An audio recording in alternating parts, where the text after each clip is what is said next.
on, family? Thanks for tuning into my channel, Ready for Africa with Lo. About 2 weeks ago, my family and I, we left America.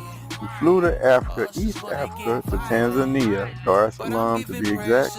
We sold our home, cars, and everything we had, including the motorcycle. We said goodbye to the family, and off we went to our new journey, East Africa, Tanzania. On this channel, you will get a first-hand view of what Africa looks like to someone that has never been here. Please follow me as I show you the good and the bad of Africa. Thank you for tuning in to the channel. Thank you. I really appreciate it, all of you, everyone that has took time out of their day to watch my journey. Now today, in this video, I'll be talking about the second half of our shopping experience. This is something that really shocked me. Let me just get into it. Okay, so we buy the stove, refrigerator, washer, and so we're sitting there waiting, and there's a guy, black guy. He helped us. He helped us find it. I guess he was the manager of that department, and so he wheeled it up, and some other guys helped him. And what I didn't like was when we went to pay, we have our debit card, and people are looking at, it's just kind of weird. I guess they didn't expect to see people that look like us come and buy all that stuff at one time. And so when the cashier is before that, okay, so they're typing in the numbers, for the washing machine and all that other stuff. But then there's a guy, I guess he's like a manager or overseer. He's typing in the numbers as well to make sure that nobody's stealing. And I wasn't thinking about that. We're not people that steal or anything like that. And so he's typing in the numbers as well to verify what the cashier was checking, what the cashier was ringing up. Okay, so they get the total, and then I guess another guy, I don't even know where he came from. He was one of them. And these people are not us. These people are not, they're from another nation. I just put it that way. And so these people are, like I said, not us. And I see that. And so when the cashier is putting in our debit card, they manually put it in. Another guy comes and he's staring, at our card. Like, man, what are you doing? Man, you know what I'm saying? I wanted to say something, but you're in another country, so you kind of try to chill out a little bit. Okay, so this another guy, he's staring at her typing in the card. And so we get it paid for, and the guy who helped us, he goes to the back to get a box because they brought out the display, and the box wouldn't fit. Okay, so the box doesn't fit. They kept messing with it, and so the guy who typed in the numbers originally, I guess the manager guy, I guess he typed in some more numbers, and he found out that we had the wrong refrigerator. But the thing is, that's what they had it marked as. And so we, being from the U.S., hey, if the store messes up, you advertise it as that. That's what we get. But here, that's not the case. If they misadvertise it, somebody there has to pay for that. And they're not going to give you, what they advertise. They're not going to do that. And so the guy comes, I see him, and I see the manager guy talking to the black guy that helped us. And so I see him get another ticket, another price ticket. And I said, oh, here we go. And so he said, man, I'm sorry, whatever. He said, we got the wrong one.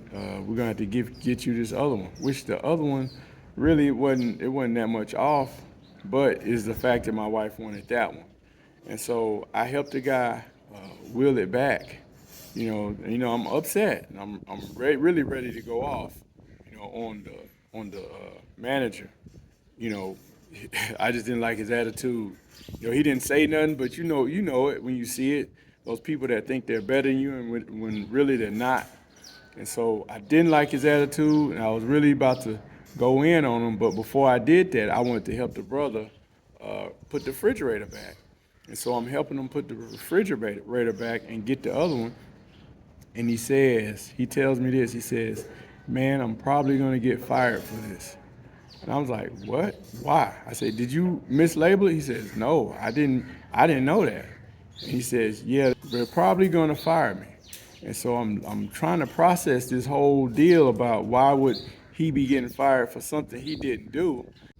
So as I'm going back up with the guy in the new refrigerator, my wife is upset about the injustice that was going on, and she was about to say some things to the manager, really addressing the wrongs that was done. This is not right. You had it for a price. This is your price. You punched it in, and instead of you taking responsibility for it, you are blaming somebody else. And so we're both upset at the time. And so I pull her to the side.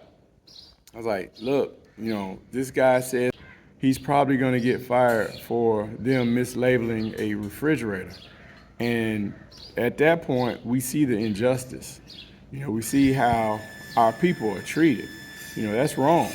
Under no circumstances should this guy be fired for a mislabeling on their part. And to make matters worse, the manager guy, he punched in the numbers as well. But there's no accountability taken on his side. We'll just fire the black guy. We'll just fire the help. Take no, and then the whole time, the guy would never look us in our face. He kept looking down. He kept cowering out. Instead of addressing the situation, instead of being a true manager, admitting when he was wrong, he didn't say anything. He never spoke to us. He just looked down.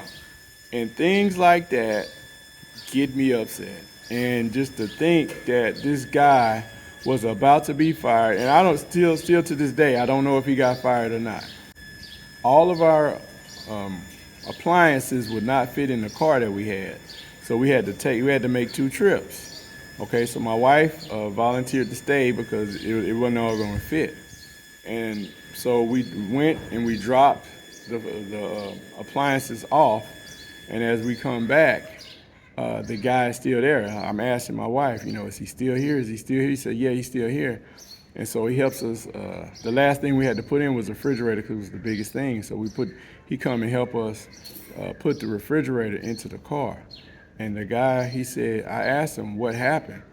And he said, we haven't had a meeting yet, but we're going to have it later. And he looks at me, he says, maybe they will forgive me. And that right there, yeah, that did something to me. He said, maybe they will forgive me. This is a hard-working male. He's working in this store to feed his family. He didn't do anything wrong, but he is hoping that he will be forgiven for something that he did not do. We did not come there to steal a refrigerator. As a matter of fact, the price difference wasn't that much different, but the fact that we had already paid for it, that's the reason why we didn't get it. And another reason we didn't get it because we didn't like the way they work. But he said, maybe they will forgive me. And just let that sink in. Maybe they will forgive me.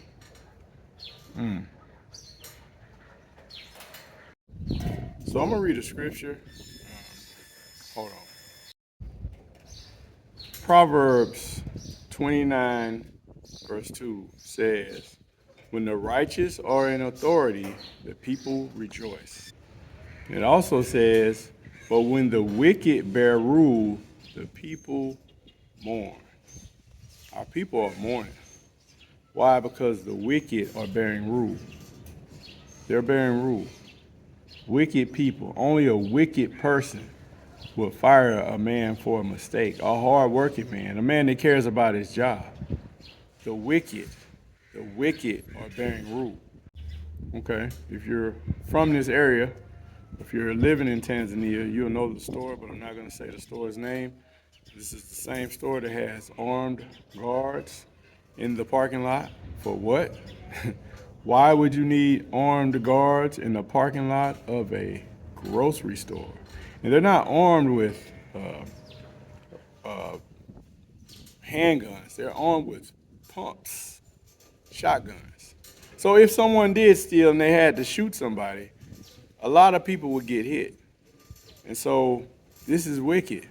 And I understand, the people need jobs, so they'll work that job. But from my understanding of the history of this store, these people have never used their guns. So why do you need armed guards in the parking lot of a grocery store? You know why? Because the wicked bear rule. And so my prayer, my prayer is for the Most High to put his people back in rule, our rightful spot.